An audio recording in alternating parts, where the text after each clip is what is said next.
तो welcome guys, welcome to the Error Codex channel. और हम अपनी वेब डेवलपमेंट की जर्नी को आगे बढ़ाते हुए आज एक और नया टॉपिक पढ़ेंगे। वो है हमारा कि हमारे HTML एलिमेंट्स क्या होते हैं। ठीक है, टैग्स तो मैंने आपको बताया। ठीक है, टैग्स तो हमने देख लिया कि पिछले वीडियो में हमने कुछ बेसिक टैग्स भी पढ़े थे, जैसे कि heading tags, paragraph tag, break tag, horizontal ruler tag, image tag. ये कुछ बेसिक टैग्स हमने पढ़े थे।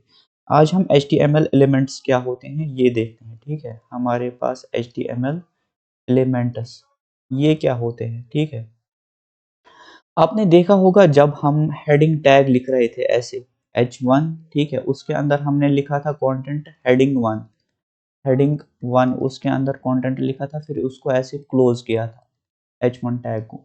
तो अगर हम खाली इन दो की बात करें, H1 ओपनिंग टैग और H1 क्लोजिंग टैग, इसको हम टैग कहते हैं। ठीक है, ये हो गया ओपनिंग टैग, ये हो गया क्या, क्लोजिंग टैग। और बीच में जो आता है ओपनिंग और क्लोजिंग टैग के बीच में, उसको हम कहते हैं कंटेंट। ठीक है, इनको हम क्या कहते हैं, कंटेंट। अगर हम इन तीनों को मिलाए, opening tag plus content plus closing tag, तो ये हमारा क्या बनाता है, एक HTML एलिमेंट बनाता है। तो सिंपल HTML कुछ नहीं होता है, ये कलेक्शन होता है HTML टैग्स का और किसका, जो उनके बीच में कंटेंट है, उसको हम HTML एलिमेंट कहते हैं। अब ये जो HTML एलिमेंट्स है, HTML एलिमेंट्स जो है, HTML एलिमेंट ये तीन तरीके के होते हैं। HTML एलिमेंट्स तीन तरीके के होते हैं। पहला तो होता है इनलाइन एलिमेंट, इनलाइन एलिमेंट। ठीक है, दूसरा होता है ब्लॉक, ब्लॉक एलिमेंट। और तीसरा होता है हमारे पास इनलाइन ब्लॉक, इनलाइन ब्लॉक। अब फर्क क्या है इन तीनों में, इनलाइन में, ब्लॉक में और इनलाइन ब्लॉक एलिमेंट में, इनमें क्या फर्क है। देखिए, मेजर डिफरेंस जो है, जो इनलाइन एलिमेंट होता है ये उतनी ही विड्थ लेते हैं जितना इनके अंदर कंटेंट होता है। ठीक है, तो ये विड्थ उतनी ही लेते हैं, विड्थ उतनी ही लेते हैं जितना इनके अंदर क्या होता है, content. Width equals to content. तो ब्लॉक एलिमेंट्स अब क्या है, ब्लॉक एलिमेंट्स वो होते हैं जो फुल स्क्रीन की विड्थ ले लेते हैं। ठीक है, तो ये जो विड्थ है ये पूरी स्क्रीन की विड्थ ले लेते हैं, जितनी भी स्क्रीन में विड्थ अवेलेबल है ये उतनी ही विड्थ ले लेते हैं। इनलाइन ब्लॉक क्या है, इस पे भी हम आएंगे, लेकिन पहले हम इन दो को देखेंगे। इन दो को प्रैक्टिकली देखने के बाद मैं आपको इनलाइन ब्लॉक भी समझा दूंगा। ठीक है, ये जो मैंने यहाँ पे लिखा कि विड्थ इज इक्वल कंटेंट और ब्लॉक में वो फुल स्क्रीन की विड्थ ले लेते हैं, इसका क्या मतलब है। यहाँ पे हम देखते हैं, ये हमारी जो पिछले लेक्चर में हमने कोड लिखा था, इसको हम हटाते हैं, यहाँ से पूरे को हटाते हैं। मैं यहाँ पे एक H1 टैग ले लेता हूँ। ठीक है, इसके अंदर लिख लेता हूँ हेडिंग 1। अभी मैं यहाँ पे इसको कुछ CSS दे रहा हूँ। ठीक है, वो कैसे देते हैं, वो क्या है, अगर आपको समझ नहीं आए तो आप उसकी टेंशन मत लीजिए, जब हम CSS पढ़ेंगे तब मैं आपको वो अच्छे से समझा दूंगा। यहाँ पे मेरा बस कुछ और मकसद है आपको समझाने का। आप देखिए, मैं इसको यहाँ पे बॉर्डर दे रहा हूँ 1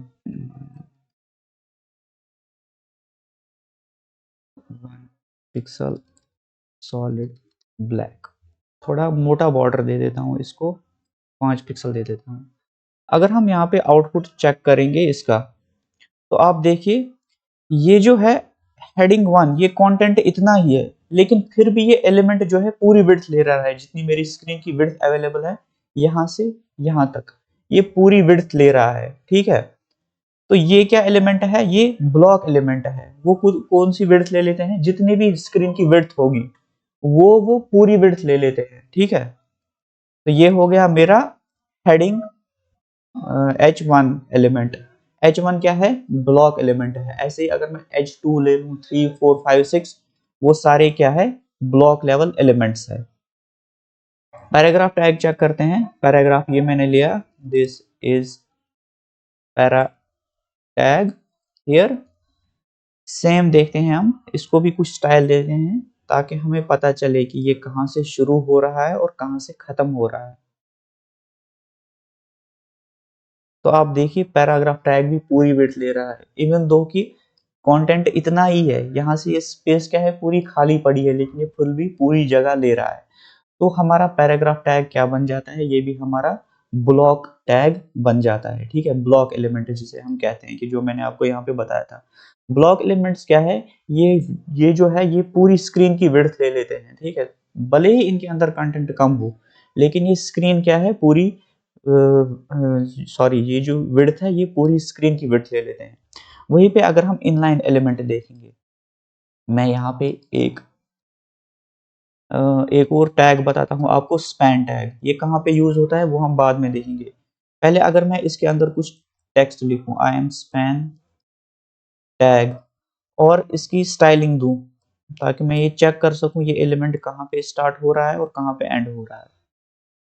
मैं यहाँ पे कॉपी पेस्ट करता हूँ ये स्टाइल, आउटपुट चेक करते हैं। ये देखिए जितना कंटेंट है उतनी ही स्पेस ले रहा है, ये एक्स्ट्रा स्पेस नहीं ले रहा है। ठीक है, जितना कंटेंट इसके अंदर है ये उतनी स्पेस ले रहा है। तो स्पैन टैग, स्पैन एलिमेंट, ये हमारे पास क्या बन जाता है, ये हमारे पास इनलाइन एलिमेंट बन जाता है। ये उतनी ही जगह लेता है जितना क्या है इसके अंदर कंटेंट है। तो आई होप आपको इनलाइन और ब्लॉक एलिमेंट्स में जो डिफरेंस है वो क्लियर हुआ होगा। अब कौन से टैग्स इनलाइन है, कौन से ब्लॉक है, ये आपको साथ साथ याद करना होगा। जो भी अभी तक हमने पढ़ी, हेडिंग टैग, पैराग्राफ टैग, वो दोनों टैग्स क्या है, सॉरी, वो दोनों एलिमेंट्स क्या है, वो ब्लॉक एलिमेंट्स है।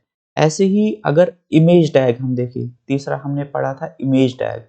इमेज टैग क्या है, इसको हटाते हैं यहाँ से। इमेज टैग, इमेज टैग लिखते हैं यहाँ पे और यही सोर्स ड्रॉप करते हैं जो हमने पिछली बार लिया था, शिफ्ट, और यहाँ पे मैंने ये ड्रॉप किया। अल्टरनेट टेक्स्ट लिखते हैं यहाँ पे इमेज हियर। अभी आउटपुट चेक करेंगे तो हमारी यूआई पे ये पूरी इमेज दिख रही है। ठीक है, अगर हम इसकी स्टाइलिंग देंगे, देखते हैं कि ये कहाँ से कहाँ तक है। बॉर्डर दे रहा हूं मैं 2 पिक्सल, सॉलिड ब्लैक। तो आप देख सकते हैं कि ये पूरी विड्थ नहीं ले रहा है। ठीक है, ये क्या कर रहा है, ये उतनी ही विड्थ ले रहा है जितना इसके अंदर कंटेंट है। तो यहाँ से आप बोलोगे कि इमेज एक इनलाइन एलिमेंट है। नहीं, इमेज एक इनलाइन एलिमेंट नहीं है, ये इनलाइन ब्लॉक एलिमेंट है।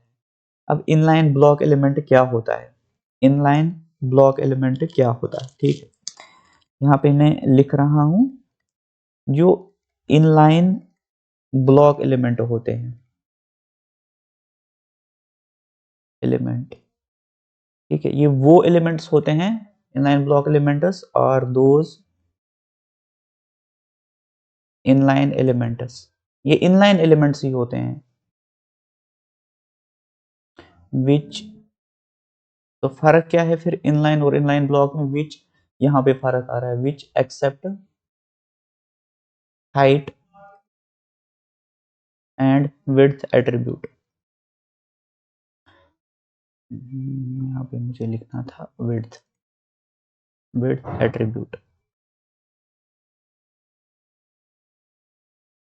तो फर्क क्या है इनलाइन और इनलाइन ब्लॉक एलिमेंट्स में। देखिए जो इनलाइन एलिमेंट्स है वो हाइट और विड्थ एट्रीब्यूट को एक्सेप्ट नहीं करते हैं, लेकिन इनलाइन ब्लॉक एलिमेंट्स क्या है, वो हाइट और विड्थ एट्रीब्यूट को एक्सेप्ट करते हैं। मैं आपको यहाँ पे लाइव एग्जांपल दिखाता हूँ। ठीक है, अगर मैं यहाँ पे एक स्पैन टैग ले लेता हूँ, स्पैन टैग आपने अभी देखा था कि ये क्या है, एक इनलाइन एलिमेंट है। ठीक है, यहाँ से मैं इसका स्टाइल दे देता हूँ, मैं बॉर्डर दे देता हूँ इसका 2 पिक्सल, सॉलिड ब्लैक।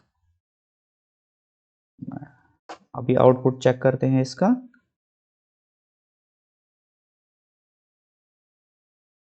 यहाँ पे हम अभी ब्रेक टैग का यूज करेंगे। तो आप देख सकते हैं यहाँ पे एक स्पैन टैग आ रहा है। ठीक है, उसके बाद इमेज। अभी जस्ट मैं इसको कमेंट आउट करता हूँ फिलहाल के लिए। स्पैन टैग देखिए आप, ये उतनी ही विड्थ ले रहा है जितना इसके अंदर कंटेंट है। क्यों? क्योंकि ये एक इनलाइन एलिमेंट है। अब अगर मैं इसको हाइट और विड्थ एट्रीब्यूट देता हूँ, मैं बोलता हूँ विड्थ आप ले लो कितनी, 500 पिक्सल। देखते हैं क्या काम करता है। नहीं, ये तो वैसा ही है। अगर मैं 1000 पिक्सल भी कर दूं तो क्या ये बढ़ रहा है? नहीं बढ़ रहा है, कोई असर नहीं हो रहा है इस पे विड्थ का। ऐसे ही अगर मैं हाइट भी दे दूं उसका भी इस पे कोई असर नहीं होगा, क्योंकि जो इनलाइन एलिमेंट्स होते हैं ये हाइट और विड्थ एट्रीब्यूट एक्सेप्ट नहीं करते हैं। वहीं पे अगर मैं इमेज को ले लूं, इमेज क्या है, एक इनलाइन ब्लॉक एलिमेंट है, इसको मैं कमेंट आउट कर देता हूं, इनलाइन ब्लॉक। अगर मैं इसको यहाँ पे हाइट और विड्थ सेट करता हूँ, यहाँ अल्टरनेट के बाद मैं इसको कुछ विड्थ दे दूं, विड्थ दे दो 500 पिक्सल की, ठीक है, और कम करते हैं थोड़ा, 500 पिक्सल नहीं 200 पिक्सल कर देता हूँ विड्थ। तो आप देखिए इमेज छोटी हो गई, ठीक है।